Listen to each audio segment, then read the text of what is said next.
ప్రభునందు ప్రియమైన శ్రోతలకు వందనములు. ఈ పోడ్కాస్ట్ కార్యక్రమంనకు స్వాగతం. మీ అందరి కొరకు ఈ కార్యక్రమమును ప్రసారం చేయుచున్నాం. విని దైవాశీస్సులు పొందుకోగలరు. ప్రియ దేవుని బిడ్డలారా, ఇప్పటిదాకా బైబిల్ గ్రంథంలో నుంచి కొన్ని ఆధ్యాత్మికమైన పాఠాలు మనం నేర్చుకుంటూ వచ్చాం. హృదయము అన్నిటికంటే మోసకరమైనది అనే దేవుడు మనకి వాక్యంలో నుంచి చూసాం. అలాగే మనం ఇతరులకు మోసం చేస్తే ఆ మోసమే మనకి తిరిగి వస్తుందని చూసాం.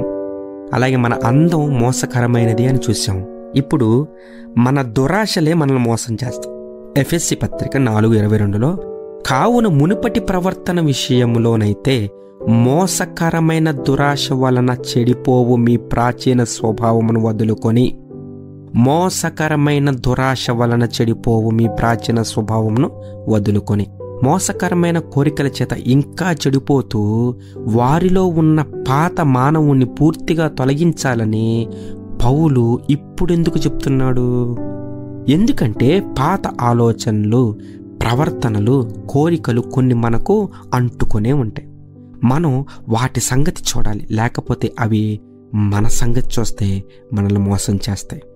మానవ శరీర స్వభావం భ్రష్టమైనది, చెడిపోయింది. అందుకే పాపం అంటే మానవ హృదయానికి ఆకర్షణీయంగా ఉండగలదు. మానవ శరీర స్వభావంలో మంచిది ఏదీ నివసించడం లేదని మనకు తెలుసు. కోరికలు, దురాశలకు లొంగకూడదు అనేది ఉంటుంది, కానీ దురాశలను ఆపడం మన వల్ల కాదు. అదే మనిషి యొక్క భ్రష్ట స్వభావం.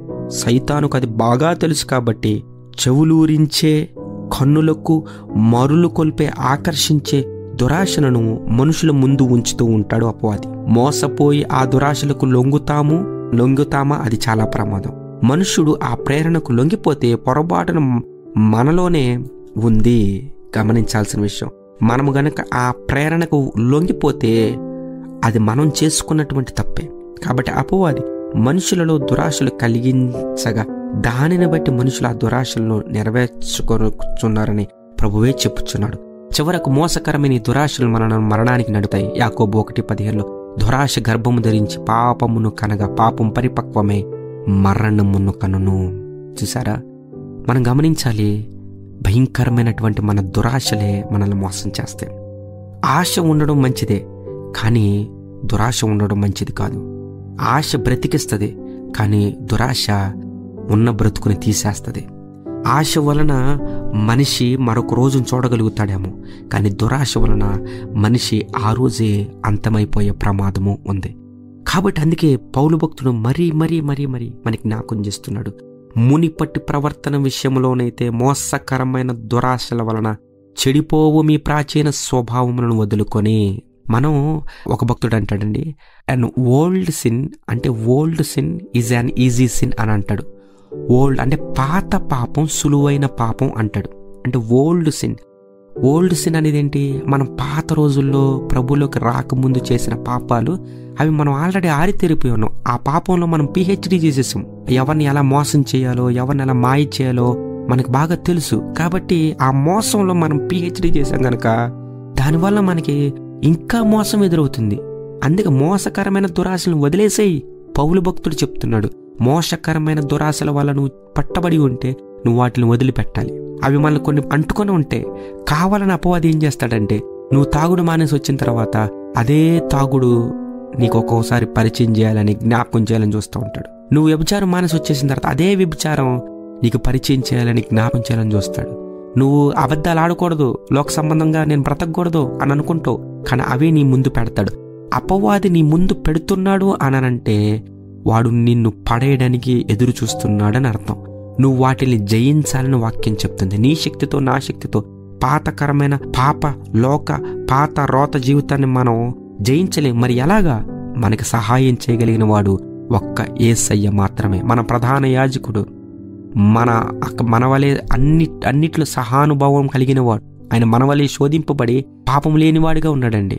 కాబట్టి ఒకవేళ నువ్వు నేను శోధనలో ఉంటే ఆయన మనకు సహాయము చేయగలిగిన సమర్థుడు. యేసయ్య మీద ఆధారపడాలని వాక్యం చెప్తుంది.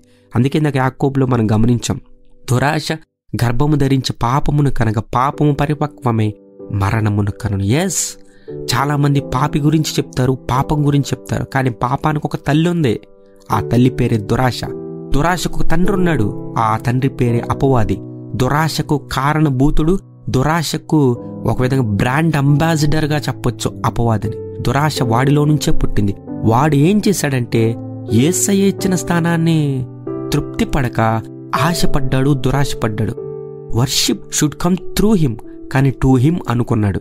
అంటే నాకే రావాలి అని అనుకున్నాడు.